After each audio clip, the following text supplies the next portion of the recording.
Wonder, page 107. Chapter, Out with the Old. Miranda and Ella blasted off. They attached themselves to a new crowd destined for high school glory.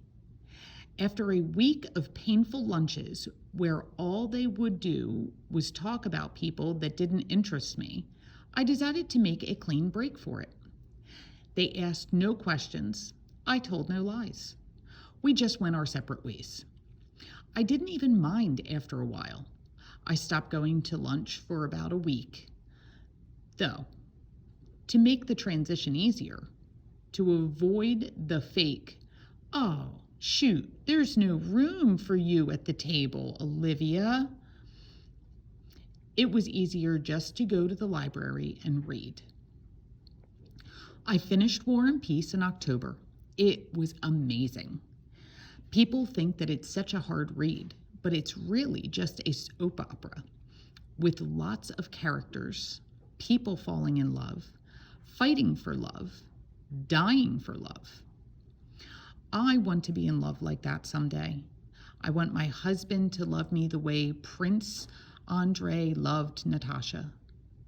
I ended up hanging out with a girl named Eleanor, who I'd known from my days at PS 22. Though we'd gone to different middle schools, Eleanor had always been a really smart girl. A little bit of a crybaby back then, but nice. I never realized how funny she was. Not laugh out loud, daddy funny, but full of great quips. And she never knew how lighthearted I could be.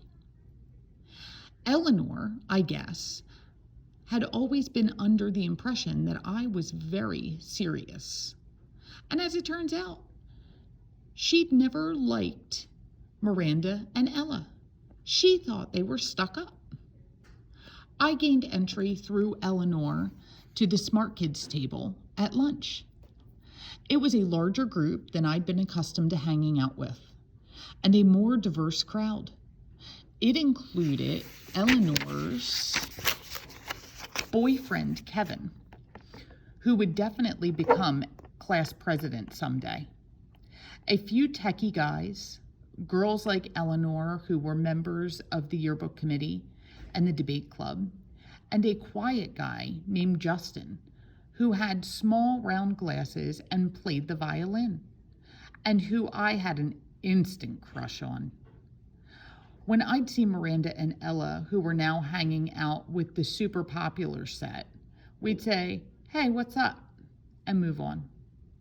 Occasionally, Miranda would ask me how August was doing, and then say, "Tell him I say hello." This I never did. Not to spite Miranda, but because August was in his own world these days. There were times at home that we never crossed paths. Next chapter, page 109, chapter October 31st. Grants had died the night before Halloween. Since then, even though it's been 4 years, this has always been a sad time of year for me. For Mom, too, though she doesn't always say it. Instead, she immerses herself in getting August's costume ready, since we all know Halloween is his favorite time of year. This year was no different. August really wanted to be a Star Wars character called Boba Fett. So Mom looked for Boba Fett costume in August's size, which strangely enough was out of stock everywhere. She went to every online store, found a few on eBay that were going for an outrageous amount, and finally ended up buying a Jango Fett costume that she then converted into a Boba Fett costume by painting it green. I would say, in all, she must have spent 2 weeks working on the stupid costume. And no, I won't mention the fact that Mom has never made any of my costumes, because it really has no bearing on anything at all.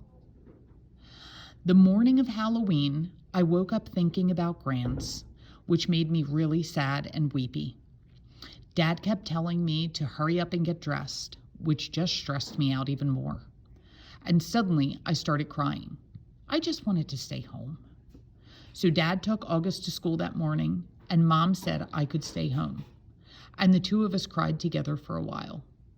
One thing I knew for sure: however much I miss Grants, Mom must have missed her more. All those times August was clinging to life after surgery, all those rushed trips to the ER, Grants had always been there for Mom. It felt good to cry with Mom.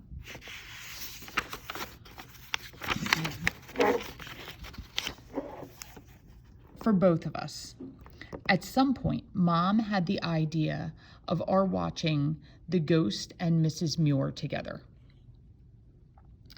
which was one of our all-time favorite black and white movies. I agreed that